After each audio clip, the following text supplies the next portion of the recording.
Hello everyone, welcome back to this channel. So today we're going to talk about this P2P again, but there's a kind of a new updates for you. So recently what happened was I was using a waste pack. I had an ad up to buy some crypto. So we know that while selling some crypto, people deposit into your account get frozen, because they will basically someone scam someone's money that comes to your account, and then the bank will close your account. In worst case scenario, they even don't give you that fund, they just return that fund back. Sometimes people do it themselves. People just tell you that okay, they do a genuine transaction, and then later they will just report to the bank in expectation that they will get the money back. But bank is now getting more and more secure nowadays. So even if you want to buy some crypto and you think like, okay, getting a money into your account is a problem, but sending a money to somebody is not a problem, that's not correct. This thing just happened this morning. I had an ad up in Bitget.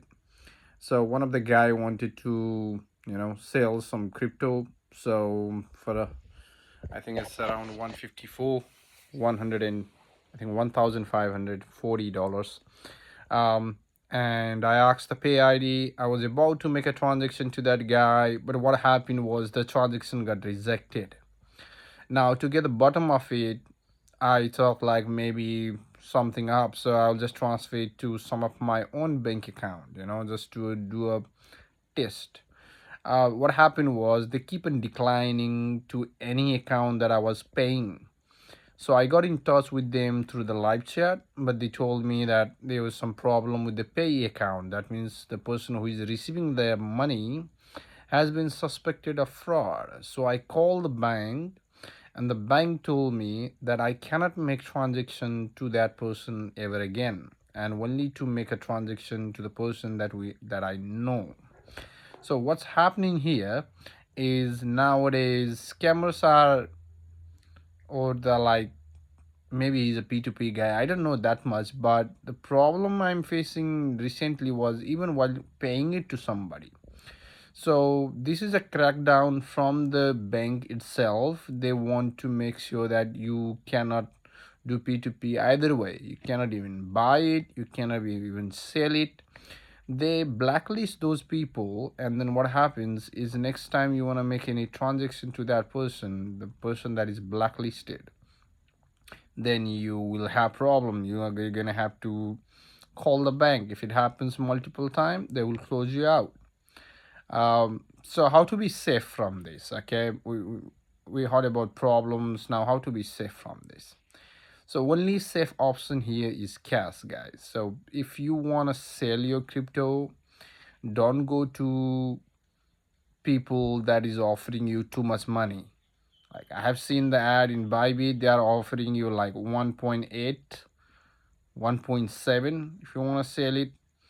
And these people, I mean, this money is not like, it's too good to be true, guys. I mean, it comes through, probably stays there for a few days.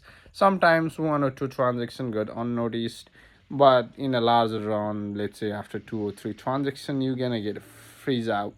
Even sometimes on the first transaction, because this money, what happens is they are directly getting these funds from the victims and then getting it to you. Otherwise, there is no way somebody's gonna pay you 1.86, right? They can just go to an exchange and get it for like 1.55 or 1.56. I'm talking about AUD, guys, over here. So it's too good to be true. So look for something that says cash deposit to your bank if you want to sell it. Okay. And I suggest the same. If you want to put up an ad, make sure that you put up an ad and make sure you get payment through a cash deposit through the bank. Now there are two kind of deposits. Okay, one is like person goes directly to the branch and then does the deposit, right, in front of the tailor. Now that is also kind of a risky because they're gonna share their details. They're gonna say who they are. Bank gonna check if you have an account with them or not. And they're gonna figure it out. And tomorrow, that same person goes to the bank, tell them I have been scammed. Somebody told me to do this. Then they will try to get it back. Okay, it's pretty hard to get it back, but you know there are millions and millions of customers, so taking you out, kicking you out, it's not a big deal for them. So be safe on that side as well. So what is the safest one? Safest one is cash deposit through the ATM. Okay, not just any ATM. You can just use a Combank, Westpac, ANZ. This kind of banks, they do have cardless cash deposit features. So if you are selling something, just tell your clients to deposit through the ATM, get the receipt, then you release the coin to them. In that basis, what happens is in the statements there is no trace of the person who has deposited the fund. And it's just an deposit into your account. In the statement it will show something like ATM deposit. It's not gonna trace anything. You can do whatever you want as long as there is no any digital trace linking up to your account. Now, when you are paying the money, when you are buying a crypto from somebody, then in that instant, don't send it directly to their bank account or pay ID, because those people, they are few, some are genuine, but most of the people are just still running these scam things. They wanna send the money to one of the accounts, and from that account they do something sketchy. I mean, they keep on doing it and they get blacklisted, and one day the bank will figure it out and you will be in trouble. So the best option to do that is to go and deposit cardless deposits into their ATM. Get the details from them, especially the big four banks. Just go to the ATM, do a cardless deposit. I know it's not that much. You can't do much, because like Westpac allows like $4,000 cardless deposit per account. That means like if you have like 3-4 accounts within a Westpac, you can easily do like $10,000, $12,000 trading in a day through P2P. Now, if you go to ANG, they have like 2,500 a day per the app. Person holding the app itself. So it's not like per account. It's like whole in a whole. So Combank, I think Combank gives more flexible. I don't use Combank too much, because they are the strict bank ever. So even if you are getting like 2 months cash deposit in, um, they might ask you some questions, especially when you have a cash being deposited all around the world, like all around Australia, one from Western Australia, one from Perth, one from Brisbane, Darwin. It's kind of raised some suspicions. So try to stay within the limit and get cash deposit through the ATM, so you don't have a tracking of a digital tracking.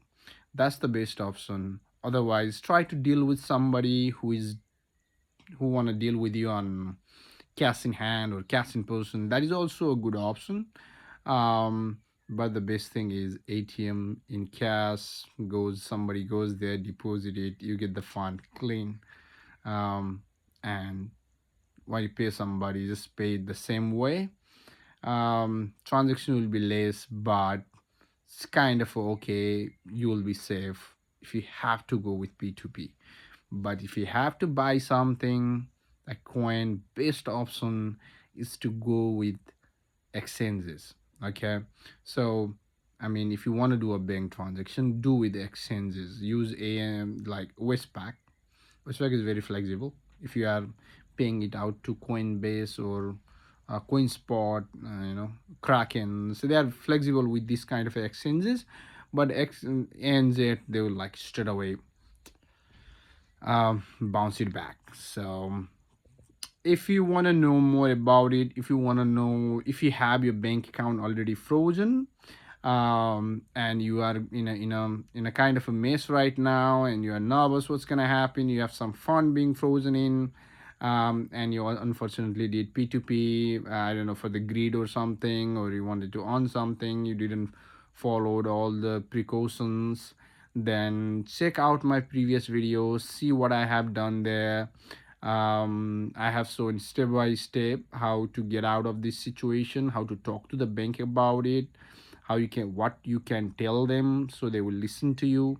Main option here is to save the account. That is the main option. If you save your account, if you allow them to give you a second warning and keep your account, your fund will be safe.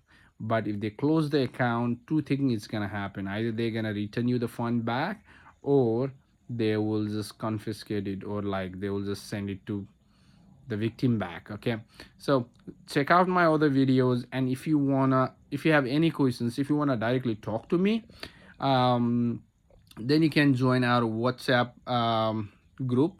It's not too much people, but it's just there to see like people with the similar problems, kind of a talk about it. It's not actually a group to do a P2P, so please refrain yourself from doing it.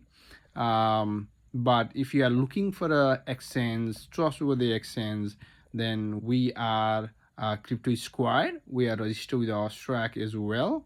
And most of the time, if the fund is small, we don't even do any KYCs in that scenarios. So check out, we do only cash. We either come to you, you come to me doing cash in person, or we do the same thing. We go to your bank and then we deposit it. But if you have to pay us, if you want to buy crypto from us, then it's kind of a, you go to the ATM and deposit it. Have to be safe, guys. Then yeah, check out the links in the descriptions, or you can contact me on the WhatsApp directly dealing with me, or I will just leave the link of the WhatsApp group. Just request to join there, and then whenever I'm free, I will just put you in. So, and if you have any questions, write something in the comment. Probably I will reply you back, or somebody will reply you back. And stay safe. Have a safe P2P journey. Thanks.